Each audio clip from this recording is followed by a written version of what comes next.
इस वीडियो में हम मीथेन, अमोनिया, पानी, हाइड्रोजन फ्लोराइड और एथेनॉल में कोवेलेंट बॉन्डिंग के बारे में जानेंगे।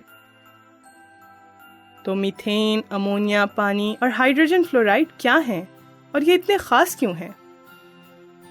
ये तमाम मुरक्कबात या कॉम्पाउंड्स कोवेलेंट बॉन्ड वाले छोटे सालमात यानी मॉलिक्यूल्स हैं। इनमें मौजूद एटम इलेक्ट्रॉन्स शेयर करते हैं क्योंकि इनके वैलेंस शेल्स इलेक्ट्रॉन से आधे या आधे से ज़्यादा भरे होते हैं, यानी कि ये गैर धातें या नॉन मेटल्स हैं।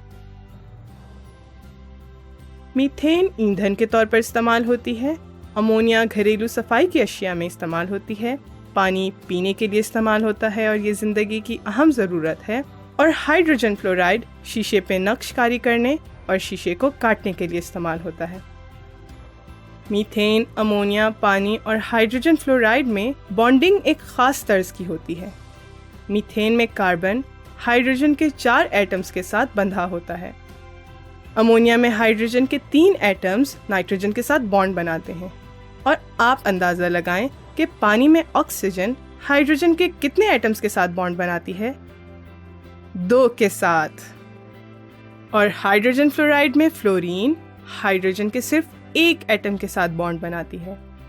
कार्बन, नाइट्रोजन, ऑक्सीजन और फ्लोरीन दौरी जदवल यानी कि पीरियोडिक टेबल में इस तरतीब से मौजूद हैं। इसकी दूसरी कतार यानी रो में बाएं से दाएं जानिब जाएं तो कार्बन के वैलेंस शेल में 4 इलेक्ट्रॉन्स होते हैं, तो इसलिए ये 4 कोवेलेंट बॉन्ड्स बनाता है। नाइट्रोजन के आखिरी शेल में 8 में से 5 इलेक्ट्रॉन्स मौजूद होते हैं, तो इसके आखिरी शेल को पूरा करने के लिए आप 3 कोवेलेंट बॉन्ड्स बना सकते हैं। ऑक्सीजन के आउटर शेल में 6 इलेक्ट्रॉन्स होते हैं और ये मज़ीद 2 इलेक्ट्रॉन्स शेयर करने के लिए हाइड्रोजन के 2 एटम्स के साथ बॉन्ड बना सकता है। तो यूं इसके आखिरी शेल में 8 इलेक्ट्रॉन्स मुकम्मल हो जाते हैं। हम डॉट एंड क्रॉस डायग्राम्स के ज़रिए इन मॉलिक्यूल्स में कोवेलेंट बॉन्डिंग दिखा सकते हैं। मीथेन, अमोनिया और पानी इस तरह बॉन्ड बनाते हैं। आप मदारों यानी ऑर्बिटल्स को जाहिर करने के लिए दायरे भी बना सकते हैं। क्या आप हाइड्रोजन फ्लोराइड के लिए डॉट एंड क्रॉस डायग्राम बना सकते हैं? वीडियो रोकें और कोशिश करें। तो क्या आपने सही बनाई? हर साख्त इलेक्ट्रॉन के 4 जोड़ों पर मुश्तमिल होती है जो एक दूसरे से जहां तक हो सके दूर रहते हैं। मीथेन में 4 जोड़ों ने बॉन्ड बनाया होता है जो कि मीथेन को टेट्राहेड्रल शक्ल देता है। आइए देखते हैं कि जब हम मीथेन, अमोनिया, पानी और हाइड्रोजन फ्लोराइड के खाके बनाते हैं तो क्या होता है। इन शक्लों को ज़रा करीब से देखते हैं। अमोनिया में 2 इलेक्ट्रॉन्स होते हैं जिनको तन्हा जोड़ा या लोन पेयर कहते हैं और ये चौथे मकाम पर मौजूद होते हैं। ये इलेक्ट्रॉन्स जगह घेरते हैं। हम ये हरगिज़ नहीं समझ सकते कि ये सिरे से मौजूद ही नहीं है। दर हकीकत चूँकि इलेक्ट्रॉन्स मनफी चार्ज रखते हैं तो ये तन्हा जोड़े उस कुव्वत से ज़्यादा बॉन्ड को परे धकेलते हैं जिस कुव्वत से बॉन्ड खुद एक दूसरे को परे धकेलते हैं। इस वजह से अमोनिया मीथेन के मुकाबले में कम मुतनासिब यानी सिमेट्रिक होती है। पानी के मॉलिक्यूल्स की शेप में खम होता है। हाइड्रोजन में 2 लोन पेयर्स होते हैं। नेगेटिव चार्ज रखने वाले ये तन्हा जोड़े हाइड्रोजन के एटम्स की तरफ थोड़ी सी कशिश रखते हैं, तो मॉलिक्यूल्स के दरमियान कमज़ोर कशिश होती है। पानी के मॉलिक्यूल्स के दरमियान क़ुव्वतें अमोनिया या मीथेन के मुकाबले में थोड़ी ज़्यादा मजबूत होती हैं। कमरे के दर्जा हरारत और दबाव यानी रूम टेम्परेचर एंड प्रेशर पर पानी माए यानी लिक्विड हालत में होता है और अमोनिया गैस होती है जिसको बआसानी लिक्विड बनाया जा सकता है, जबकि मीथेन भी गैस ही की हालत में होती है।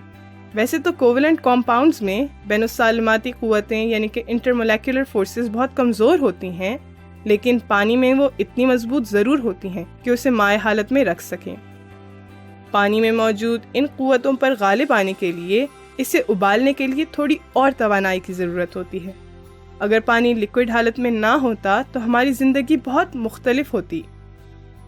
अब ज़रा थोड़ी सी मुश्किल चीज़ को देखते हैं, एथेनॉल। इसमें कार्बन और ऑक्सीजन आपस में बॉन्ड बनाते हैं। आप इसके 2 तरह के डॉट एंड क्रॉस डायग्राम कैसे बनाएंगे? जब तक आप सोच रहे हैं वीडियो को रोक दें।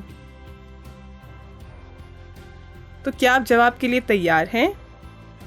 एथेनॉल के डॉट एंड क्रॉस डायग्राम इस तरह बनेगी। कोई बात नहीं अगर आपने डॉट्स और क्रॉसेस दूसरे तरीके से बना दी हैं, वो भी ठीक है। जैसा कि आप देख सकते हैं, कार्बन के एटम हमेशा 4 बॉन्ड्स बनाते हैं और ऑक्सीजन 2। हम इस मॉलिक्यूल के खाके में लकीरों के जरिए भी बॉन्ड्स को जाहिर कर सकते हैं। ये जाहिर किया गया फॉर्मूला है। यहाँ एक बार फिर आप डॉट एंड क्रॉस डायग्राम की दोनों अक़साम का जाहिर किया हुआ फॉर्मूला देख सकते हैं।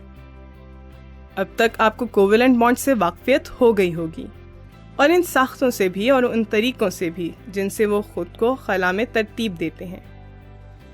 याद रखिएगा कि कार्बन 4 बॉन्ड्स बनाता है, नाइट्रोजन का एटम 3 बनाता है और उसके पास इलेक्ट्रॉन्स का एक लोन पेयर होता है, और ऑक्सीजन का एटम 2 बॉन्ड्स बनाता है और कुछ टेढ़ा नजर आता है। ये भी याद रखिएगा कि इलेक्ट्रॉन्स के लोन पेयर जगह घेरते हैं और बॉन्ड्स के मुकाबले में ज़्यादा परे धकेलते हैं। और जैसे जैसे आप पीरियोडिक टेबल में रो में आगे बढ़ेंगे तो इन साख्तों में बॉन्ड बनाने के तर्ज को भी नज़र में रखिएगा।